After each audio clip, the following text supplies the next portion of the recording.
Circle Time Magazine is a professional development talk show for early childhood educators. This show gives real-world examples of teaching and learning in a variety of early childhood education settings. Ideas for using appropriate and accessible materials. Every episode has tips and methods for you to try out too.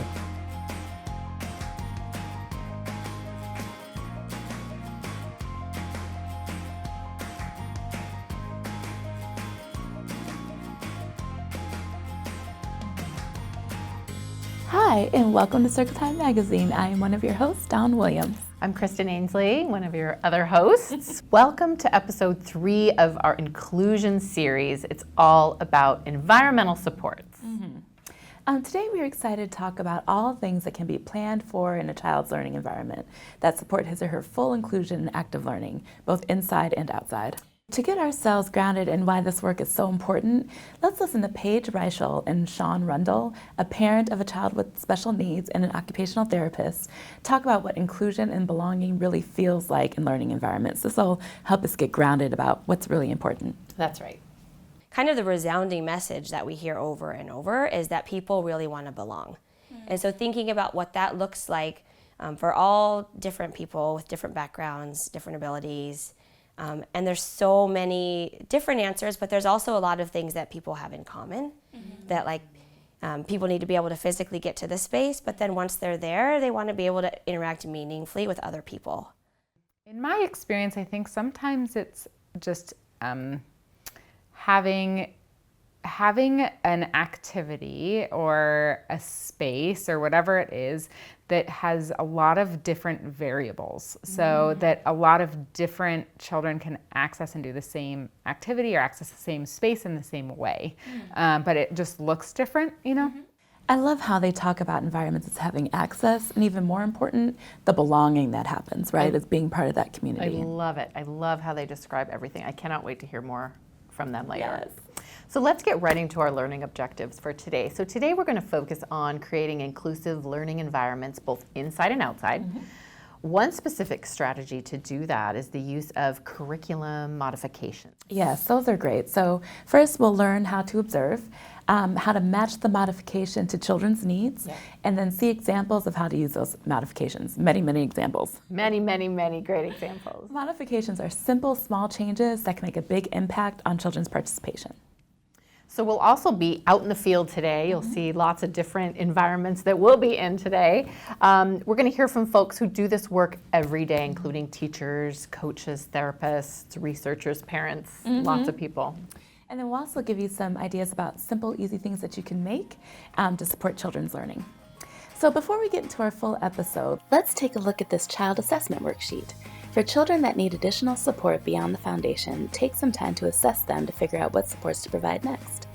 This form helps you get clear on what the classroom expectations are, provides a space to collect data, and you can use the data to inform the child's level of performance.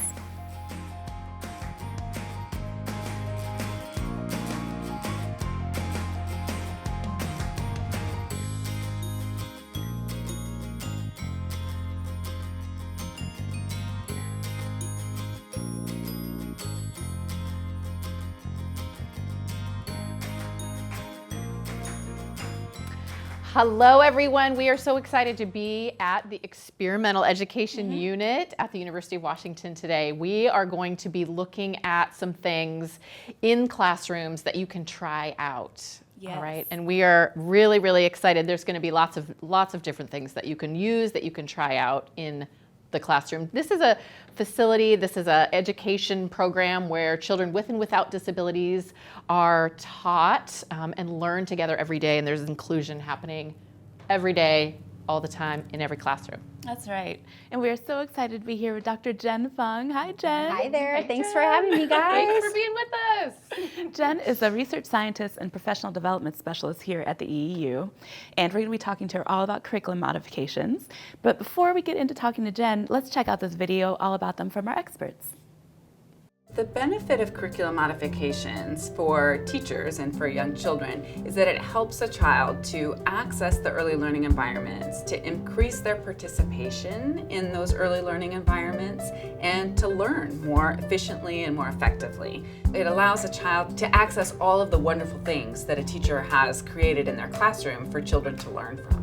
There's no one right curriculum modification. It has to be a good match for the child, for the teacher, for the classroom, for the activity. And so you can think about using curriculum modifications as a way to make that simple little adjustment so that more children will really participate in those activities.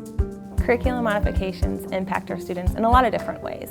We can tell that they're progressing, and so that's impacting them long term. But also it's their emotional support that you can see happening, that they're proud of themselves, they're excited, they want to show off that they can do it with the modification and eventually without it. That's really exciting for them. When we can teach children to be more independent, that feeling of independence and success is more than what happens in that one particular activity.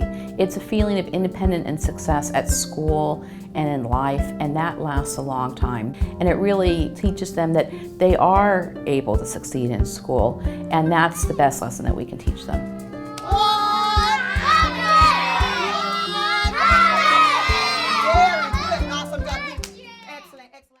Well, that was a really great summary of curriculum modifications. That's great. I do a lot of training and professional development out in the community at different schools and different organizations, and curriculum modifications are actually one of my favorite things to talk about because we know that these are small changes that can make a huge impact and go a really long way in addressing some of the issues and challenges that teachers might have when they have a classroom that has a range of ability levels. You know, before we get started to look, just for the purposes of what we're talking about today, let's just go through the 8 curriculum modifications that we'll be talking about. Each of them have a name and they serve different functions for children. Yes, thanks, Kristen. Environmental supports alter the physical, social, and temporal environment to promote participation, engagement, and learning. Materials adaptation is modifying materials so that the child can participate as independently as possible. Or you can simplify a complicated task by breaking it down into smaller parts or by reducing the number of steps. Identify and integrate the child's preferences. Use special equipment or adaptive devices that will allow a child to participate or increase the level of participation. Adult support is when an adult intervenes to support the child's participation in learning. Utilize peers to help children learn important objectives, and invisible support is the purposeful arrangement of naturally occurring events within one activity. Okay. I thought we would walk around a few different classrooms at the EEU and show some of these different modifications across those categories that you talked about, show them what they look like in action. Okay, love it. So we're going to start in a block area Okay. because as any preschool teacher will know, block areas are critical. Yes. They're really fun. Lots of kids want to go there, but there can be a lot of challenges in block areas. Yeah, right? absolutely. Yeah. Some tears sometimes. Exactly. Difficult time sharing, difficult time knowing what to do. Lots of heavy objects in one place with a lot of kids. Yeah. Open-ended play can be tricky for some kids. So that's actually one of the first modifications that I wanted to demonstrate. You'll see here in this block area, it's great. There are some wooden blocks. We've got some cardboard blocks for kids who might have motor issues, so something lighter that's going to be a little bit easier for them to build with. We've got magnetic blocks over here. We've got a dollhouse, people, animals, all types of materials to really help with the block play and then extending children's play and thinking. So this is is exactly what you would want to see in any early learning environment. So like enough materials and a variety of materials. Exactly, yes. But we also know that, as I mentioned, open-ended block play can be really difficult for some kids. For some kids, that might be that they have a difficult time organizing themselves and planning what they're going to do and really knowing what to do with these materials that are very inviting and set out on the shelf, but don't really have a lot of structure. Right, I might not know what to do yet. Exactly. Okay. So this is an example of environmental support in the form of 2 different visual supports. So this is a really simple, what we call a play plan or an activity schedule. So this is really simple right here. It just breaks down the task of playing with blocks into 3 really simple steps for a child who might have a difficult time organizing themselves during a more open-ended play activity. So get blocks, build a fence, and put animals inside the fence. Really simple. This one back here is a different type of block play. Get blocks, build a road, drive cars on a road. So providing some structure and just providing some simple visual information to help kids know exactly what to do during this open-ended play. On the other hand, we also might have kids who are great at blocks. They can build simple structures, they know how to drive on the road, but they might need a challenge. They might need their play extended. And if they're bored or not feeling challenged, you might not see that optimal engagement. So this block area has some examples, again, of environmental supports, where some simple visual information is added to the environment, but photos of different structures. So a bridge, this kind of a cityscape with some cranes, but some buildings, a tunnel through a tree. Back here, we even have a rocket. So these visual supports, this visual information has been added to this block area to help those kiddos have something that's a bit more complex. Maybe they can look at this and try to imitate it, or they can look at these familiar types of structures and try to build a similar structure with the blocks to really help kids who need that extra level of challenge continue to remain engaged in the block area.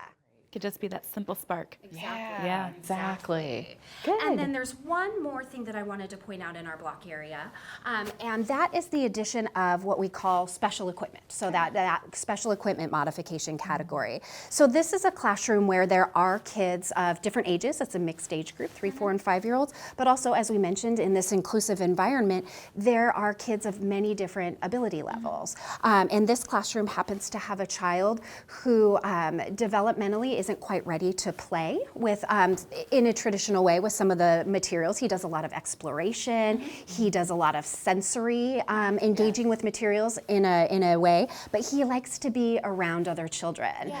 So our clever teachers and our clever therapists have built this really simple structure for him.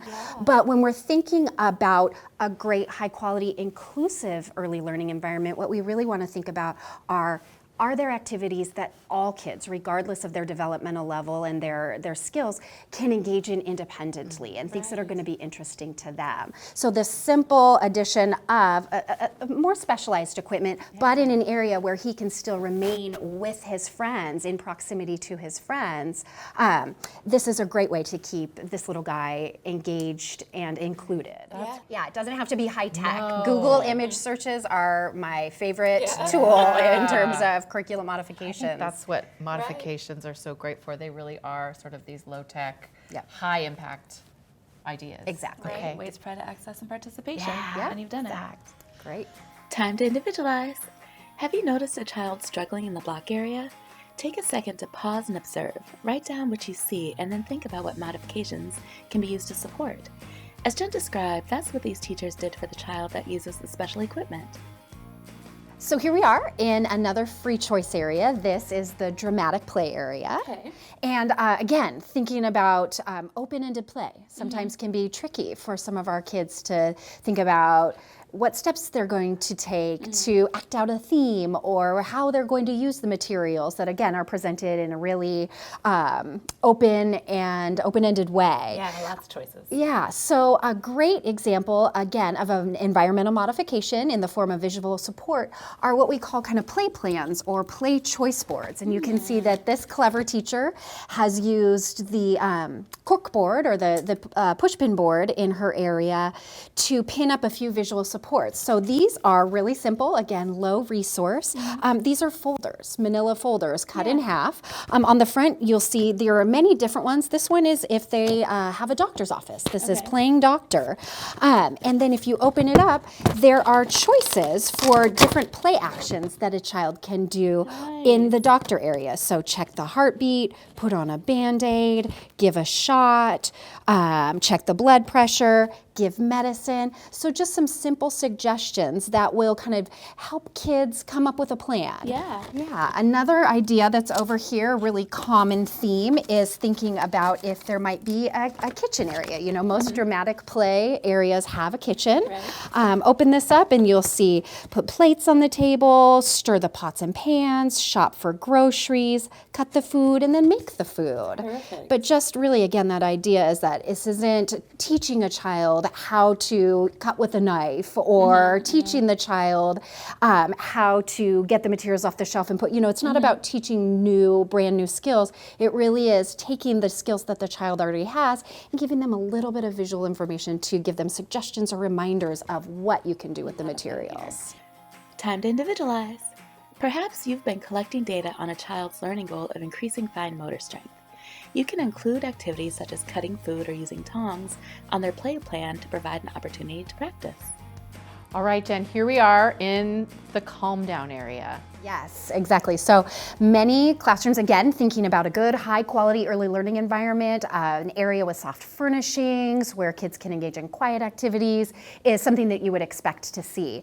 But in terms of an inclusive environment, when we have kids, again, who have differing levels of communication skills, social emotional skills, kids with different sensory needs, we'll often see these calm down areas be used more frequently. And really, when we think about wanting kids to use them to actually regulate their emotions and calm down, there are some really simple modifications that we can make to this area to make it more effective and efficient for kids to be able to use it. So a couple things that I wanted to point out about this calm down area. One, that it's very clearly labeled. So you'll see this here, it says break. So it's very clearly labeled that this is a break area, because there are probably a few kids in this classroom who are being proactively taught to ask for a break when they're feeling overwhelmed or when they're feeling frustrated. Before they kind of reach boiling point and then need to calm down, the teachers in the classroom are working with them on, okay, let's start to recognize when your body's starting to get a little out of control, and let's take a break before that. So this visual support, this environmental modification of associating that language around break with this is the area where I come to take a break is a really great addition to the environment. Great.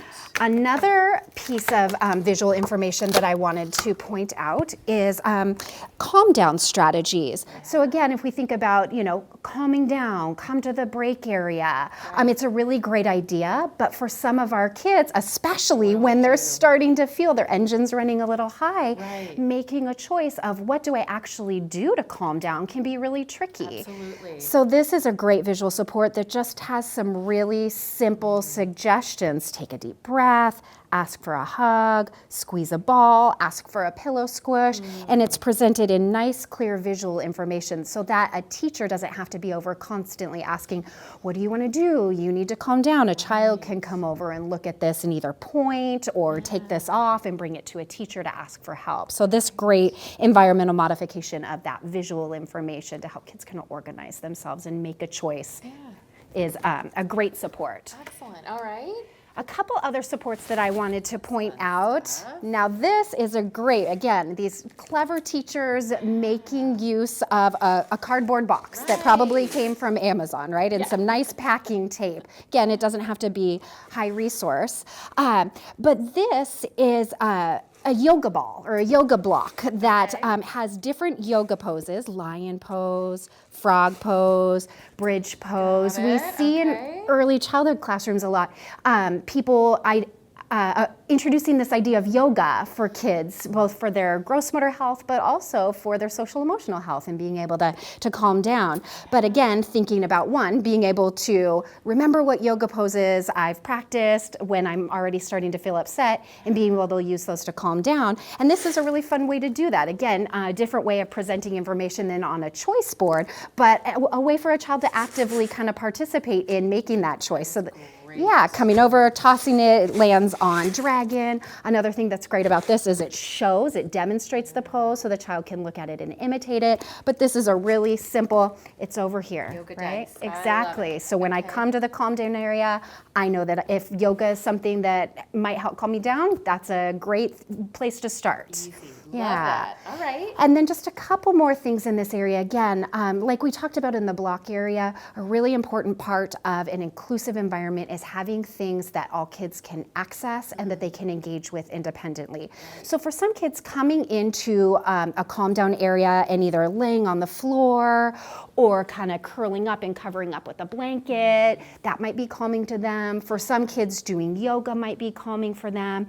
But for some kids, again, thinking about maybe kids who who have different sensory needs, we might need to have a different level of input or way for them to engage with their environment. So this is a calm down box that's always on in the calm down area. But this has this great lap pad that you can see somebody hand sewed.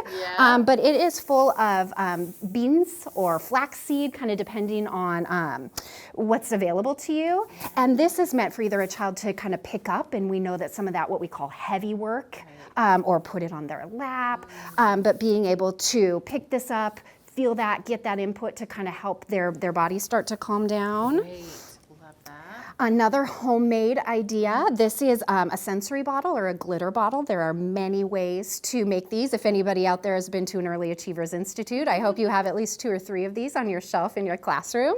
But this is filled with colored water, and it has glitter in it. And the idea is that kids who like that visual input can, watch the glitter move, and that can help calm them down. It's very calming to look at. Very calming, I agree. I'm going to put one of these in my office. Yes, I love it. And then just a couple more examples. This is the same sort of idea, a rain stick where kids can, watch and listen, but then also if kids are really kind of detail oriented, this is actually called a Find It stick, and you can look for different letters. There's different textures in here. So again, just that kind of calming, focusing on something. For this particular child who accesses this is something that's calming for them. So again, thinking about just this simple idea of things that are calming and that a child is able to engage with independently, always present in the environment so that if they need to take a break, they know what to do in this area. That's fantastic. Again, low tech, really simple, really easy to do, lots of variety for lots of learners. So. Exactly. Time to individualize. Do you have a child whose learning goal is to notice when their body needs a break? Posting a visual reminder to take a break on the wall is an environmental support modification.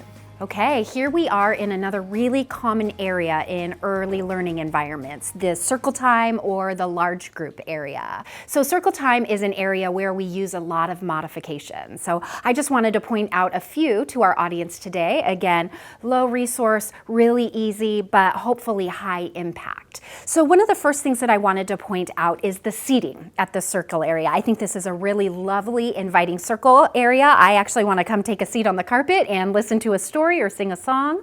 But you'll notice here that it isn't so much about how or where kids are sitting, just the fact that they're close to the story, they're close to the teacher, and they're ready to engage in some way. So you'll see at this circle time, soft, comfortable seating for kids who feel fine sitting on the floor. Some kids I've even seen in this classroom lay on their tummies and kind of prop themselves up on those soft pillows. Some kids are a bit more wiggly, and they might want to sit in a chair like this, where they kind of sit, they're able to rock back, but the space is still defined for them so they know where their body is expected to be. This is an example of what we call a ball chair. So some kids we know, again, sitting still can be really challenging. And we know that sitting on a small exercise ball where kids are able to kind of bounce and move while they're sitting can actually increase kids' attention to the activities that are going on around them. So this seating modification is great, but even within the seating modification, there's another modification in that this ball, which might be challenging to keep stable, and you could see kids kind of roll around or fall off, is just put in a milk crate. I've also seen it put in a cat basket or a dog bed, but just the idea is that while the kids are still getting this input, that the ball remains stable. But another great modification and a really simple modification is if a teacher's reading a book, they're able to hold this up, they're ready to, move the book around so that all kids have an opportunity to see the pictures. But for some kids, maybe kids who have vision issues, or for some kids who like to get up close and examine and are really interested in that visual stimuli, that might not be enough for that child to stay engaged, to be seeing this from far away. So what we have here in terms of a modification is that one, this is what we would call maybe an invisible support. So with a child who has an issue with their vision, their seat is positioned closer to the teacher, so they will be able to see that book more closely. But the teacher has also provided the child's own copy that the child is able to hold on to, flip the pages, and follow along with the story, but in their own time and at their own control. Time to individualize. Jen gave a great example of individualizing when she explained the invisible support of providing a copy of a book to a child with vision issues. The physical environment isn't the only thing that can be modified at Circle. Another useful modification is to adjust the temporal environment by simply making circle time shorter. The social environment can be modified as well by assigning children that do well together to sit next to each other. Really clever modification that I wanted to point out in this preschool classroom are what we call kind of waiting visual supports. So again, environmental modification, simple visual information added to the environment, but in the area where kids will need to use it. So as kids are waiting at the counter here to wash their hands, there are some different prompts. This says, "Where have you been?" And it has some pictures of different Seattle landmarks like the Space Needle and the zoo and the aquarium. This here, for kids who are interested in numbers and counting, just has some colorful numbers that kids can count along with. Another, similar to the Snack Talk modification or the Snack Talk visual, what's your favorite color, with some simple pictures of different colored items. But the idea is that kids can make conversation with one another around a couple of these visuals, or just count to themselves depending on what their social and interaction skills are like. I've also seen classrooms have visuals that represent different favorite classroom songs, different characters. So again, if we're thinking about an environmental modification like this is also a great opportunity to incorporate children's preferences to help keep them engaged and interested in something while they're waiting. I'm so glad we're talking about mealtime. It happens every day. Exactly, yes. And there are so many modifications that we can implement during meal times. These are just a few that we were able to walk into this classroom and see were already prepared. So we wanted to just share a few of those. I know, yeah. I wish we had some, although it would be raisins and fish crackers. Yeah, that's true. Well, you know, those are good too. Exactly. So as you mentioned, Dawn, the mealtime, snack time, these are things that happen every day in every early learning classroom across the country. And they're really important. It's great to build community. You know, mealtime is a really social time. We see a lot of communication and social skills being used, not to mention nutrition and health and learning about being a member of a little family at the table. Right. But it can be really tricky for some kids in an inclusive program for many different reasons. Some kids have issues, motor issues, fine motor issues, gross motor issues, oral motor issues with the muscles in their mouth that make actually picking up, serving, eating food, that can make it really challenging for some kids. So for some kids, that type of participation can be really difficult. For some kids with some diagnoses, food selectivity and wanting to avoid certain textures or certain types of food can make mealtimes a challenge. For some kids, again, we keep bringing up this issue, but sitting and waiting, waiting to be served, knowing sort of how to interact with the people around you while you're eating, how to initiate and respond to conversations. And then also for some kids, especially kids who do have challenges with the limited number of foods that they might eat really quickly and then be finished. And waiting can be a real challenge. So there are just a few modifications that I wanted to point out at this table. Again, you will see that there's flexible seating here. The kids, many different types of chairs, and really depend on a child's motor skills and sort of how much support and stability they need to be able to sit up at a table. This example of a board that is here, and you can see another great modification on here, an environmental support on top of the special equipment, but these feet, this is where you put your feet, and this is for a child who's particularly small, and being able to sit, they have a special chair, but that wasn't quite enough to provide the stability that they needed to be able to feel stable and have balance and be able to sit up so that I'm able to focus on what I do with my hands and how I interact with the people around me. Because if I'm trying to stay up in my chair, I'm not going to be able to do much else. Right, absolutely. Yeah. Another modification that you'll see here, this snack tray is all prepared with the, ready for the food. One of the things that we see commonly in inclusive classrooms is special equipment in terms of bowls or spoons.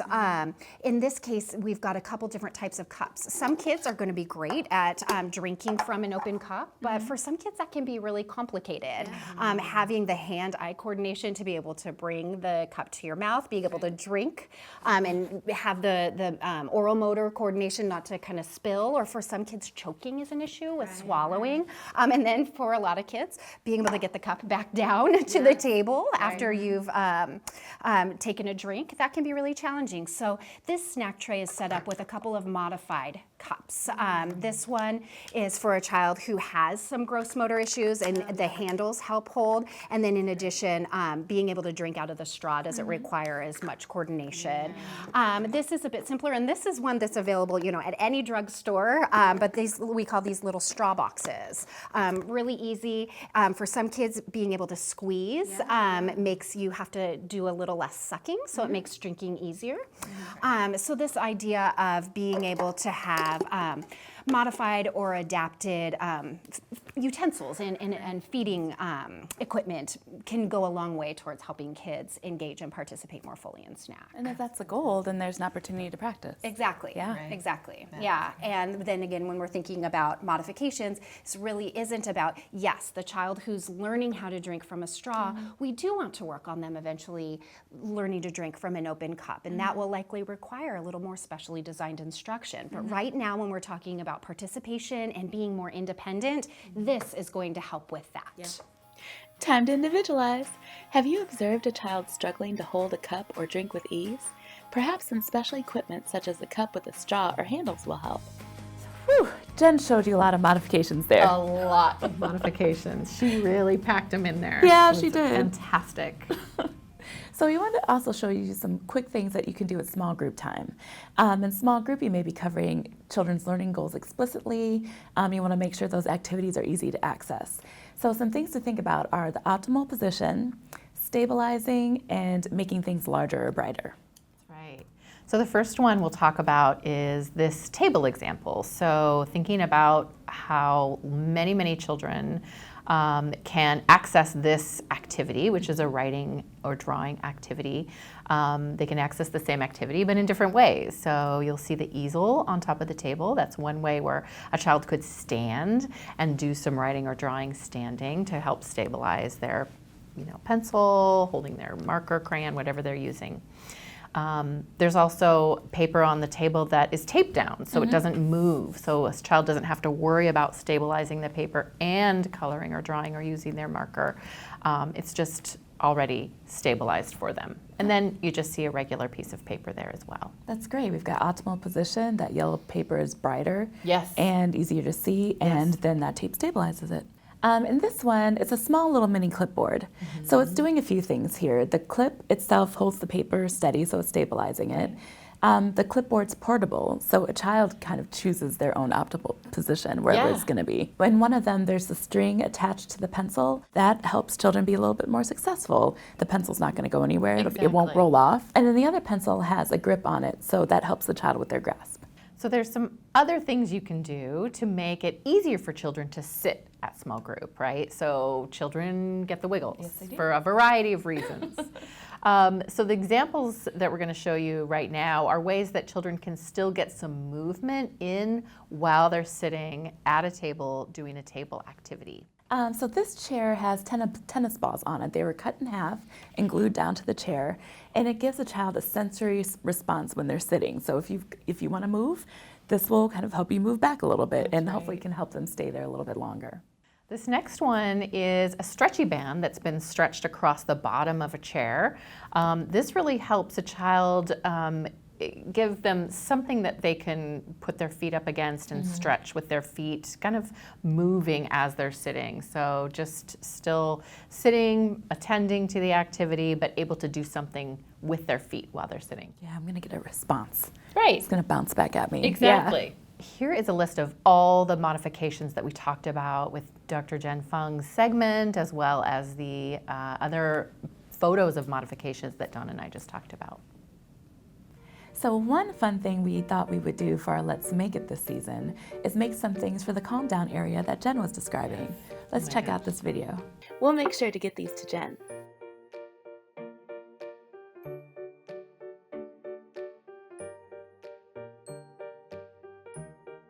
Hi, I'm Sadalise, one of the kid correspondents for Circle Time magazine. Today, we're going to be showing you how we're going to make things that you might find in like a calm down area. I'm Ava, and I'm Elise, and we're making portable fidget boards. My name is Dahlia, and I'm going to be making a beanbag pillow. My name is Sayed-Elise and I'm going to be making Play-Doh. My name is Lolly and I'm going to make scent bottles. My name is Gabby and I'm going to be making sensory bottles.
Guys, I have been wanting to make Play-Doh for Meaningful Makeover, and you guys are here making it.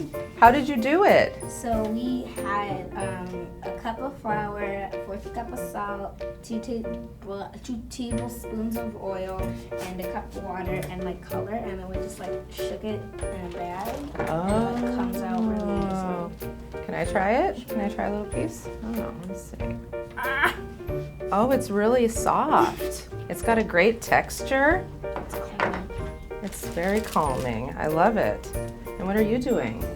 I made a beanbag pillow. Oh, very cool. These would be awesome for Meaningful Makeover too. You guys are gonna have to help me out on the next episode. Do you do that? Yeah. All right. All right, I'm gonna take off. I'll let you guys get back to your Play-Doh. Can I keep this? Sure. Thanks.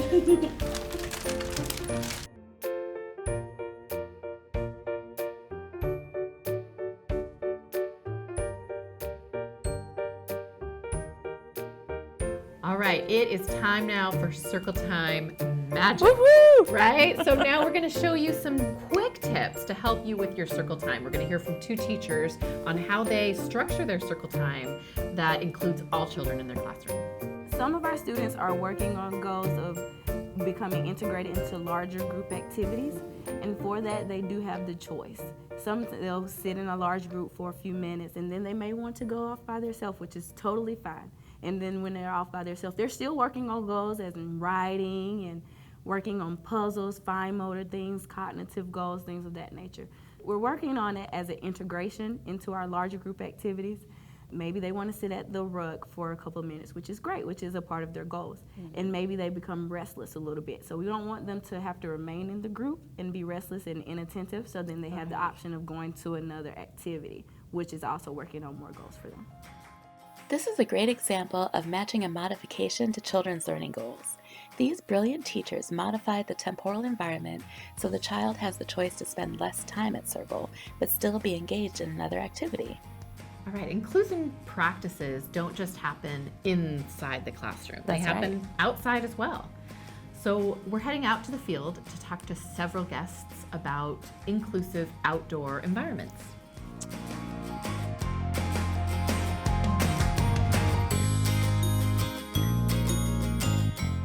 Mounted a thing to the wall that I'm calling the Wall of Fun that has a whole bunch of different components to it that are all real life things that kids could encounter in other parts of the world that they might not often have access to. There's a light switch, there's a keyboard, there's all kinds of latches and clips and bolts and strings and all kinds of things on there that they can do with their hands that are different from the kind of gross motor run and climb play options that are available out at recess.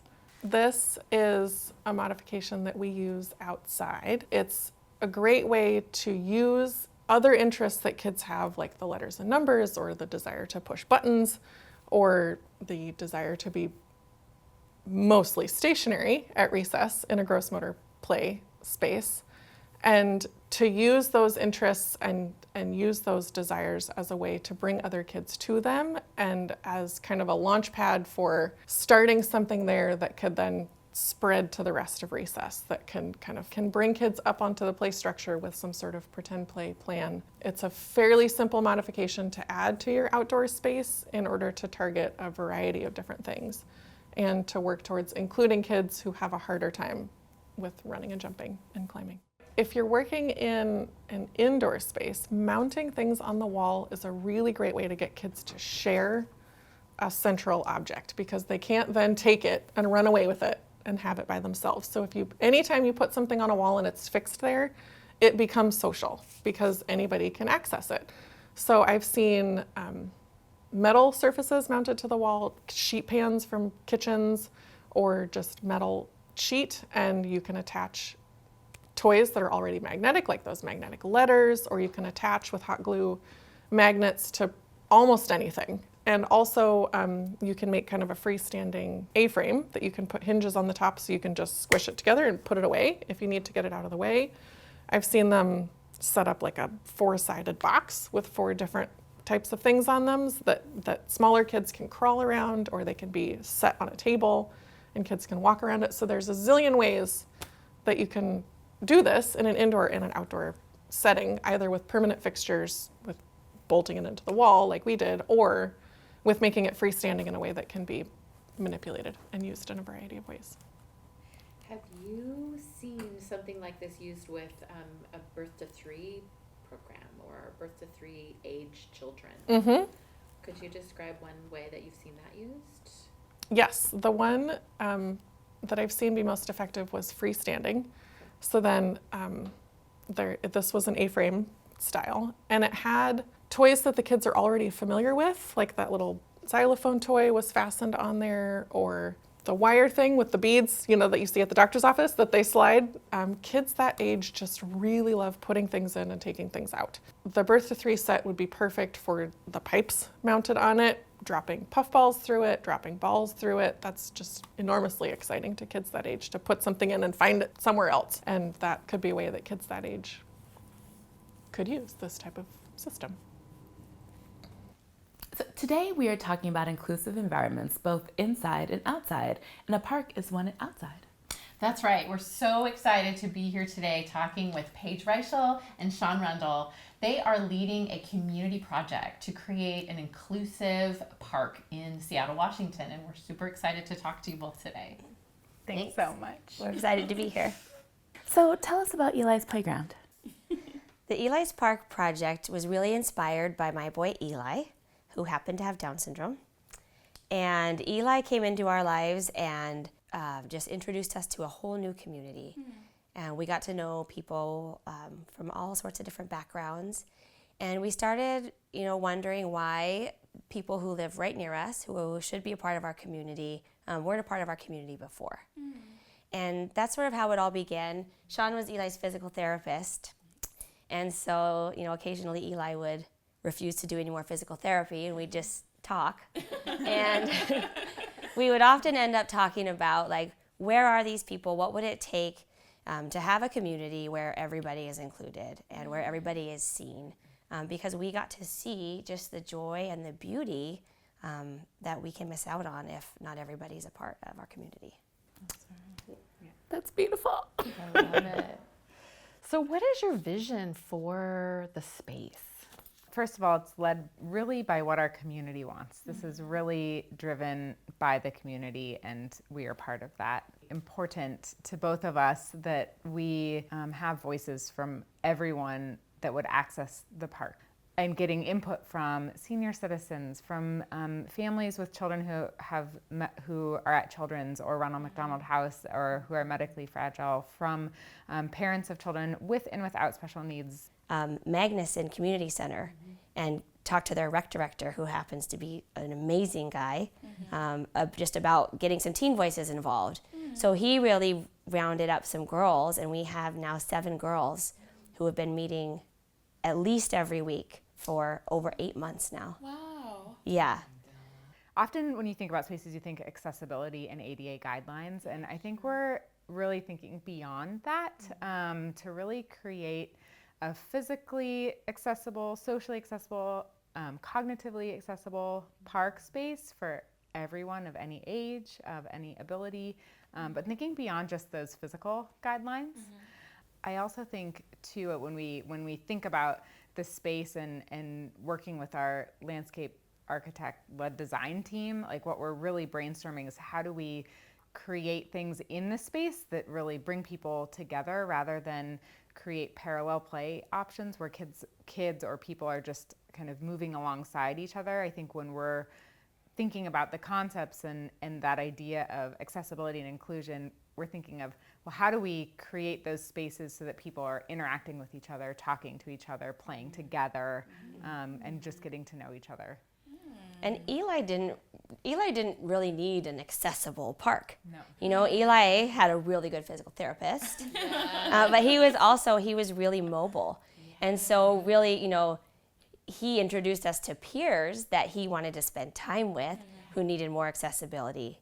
But the idea really behind it is that it should be a place that everybody wants to be, just that nobody's left out of the option of being there. And so just thinking about like all of these different user experiences, and like there are things that a diversity of users are attracted to. You know, like I think nature is something that we all love. Well, nature can sometimes be really inaccessible. So can we make nature more accessible?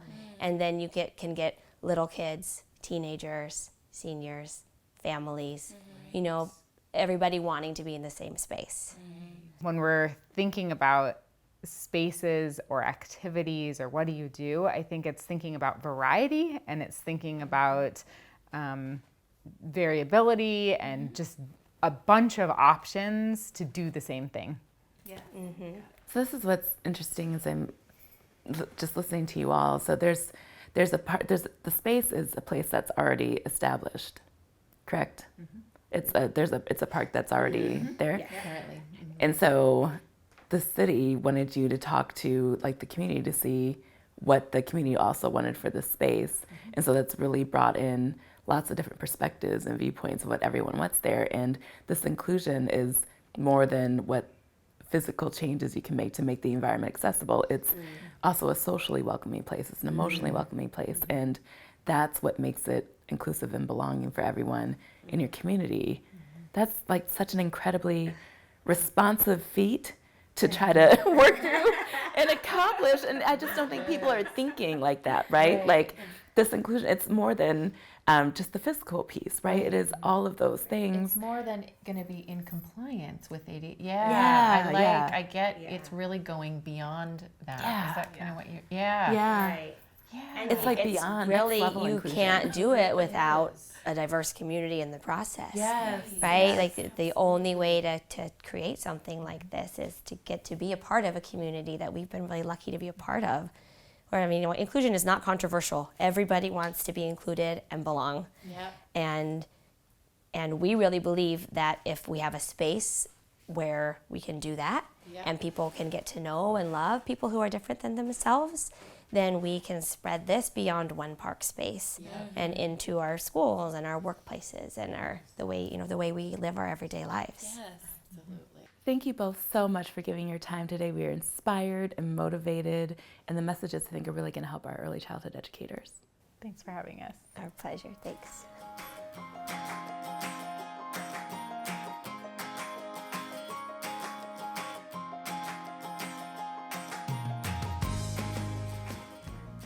All right, everyone, we are back with our All About You segment with some quick tips to help you feel good and do your best. All right.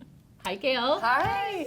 All right, I brought you something. I'd like to bring you something every time. Love it. So here's something for each of you. Oh my It goodness. is a little green plant. Gail. So I know you were talking on this episode around outdoor play environments and including children in outdoor play. Yes. And so the tip today is that bringing some green into your workspace is a way to keep yourself calm and reduce stress. And so this is actually evidence-based. So there have been many studies now that show that in the work environment, when they just introduce a green plant or some type of nature source, that people call in sick less often. They feel sick less often. They report feeling sick less often.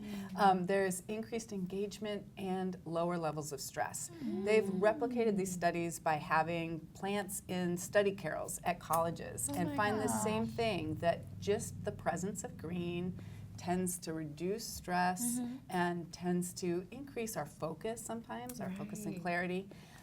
And what's great about it, and such an interesting thing, is that they believe the reason why seeing plants, or even just seeing the color green, which is fascinating, why that reduces stress is that, as humans were evolving, at some point we were all in a desert setting, and when you saw green, it meant there was a water source, right? So it reduced stress. So if you were wandering and you were thirsty and you saw green, there was water. And so just as we've evolved in our brains, green kind of means reduce stress. Wow. And so that theory has been tested out in a few ways, but there's a really famous study where a professor actually had patients who were recovering from a pretty painful abdominal surgery, and some of them had views of nature out their window, and some of them did not.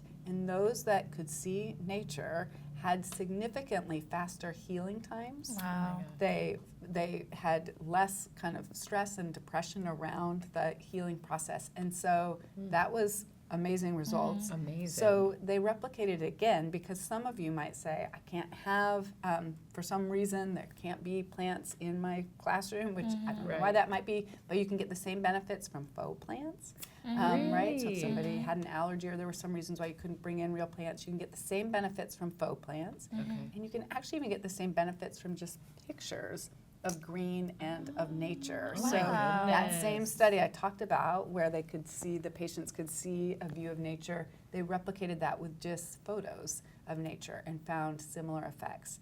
So something about bringing green into your environment. So as you're thinking about bringing children outdoors, think also about bringing some of that outdoors in, so that you can see it in your home, so that you can see it in your workplace. That is amazing. We're getting healthier right now. Right? I know, exactly. I'm just going to stare at my plant today. That's right. Okay, well, enjoy. Thank you so much, Gail. We've come to the end of our time. That's right, but we learned a lot. We learned all about what to consider when we're planning for inclusive environments, both inside the classroom and outside the classroom. Yep. And we saw lots of examples of easy ways to modify the environment that will have a big impact on children's learning. You heard Paige say it. Inclusion is not controversial. We all want to be included, and that's what we've been doing today. We talked about making modifications for inclusion in classrooms, outside, and in the broader community. Also, keep in mind that the purpose of curriculum modifications is to increase an individual child's access and participation. Be sure to observe and collect data so that you can match modifications to children's learning goals. Be intentional about that. And also think about whether the child is really participating. Is anything getting in the way? And think through how that's going. That's right. That was a lot. It was. Thank you for joining us. Bye, everyone. Bye. You guys are going to have to help me out on the next episode. Do you do that? Yeah. All right. I'm going to take off. I'll let you guys get back to your Play-Doh. Can I keep this? Sure. Thanks. Crossover. It's teal. You like teal fingers? easy way to get to your fingers. Okay. Okay, everybody feel good. Have fun. This is really fun. Be comfortable. We appreciate it so much.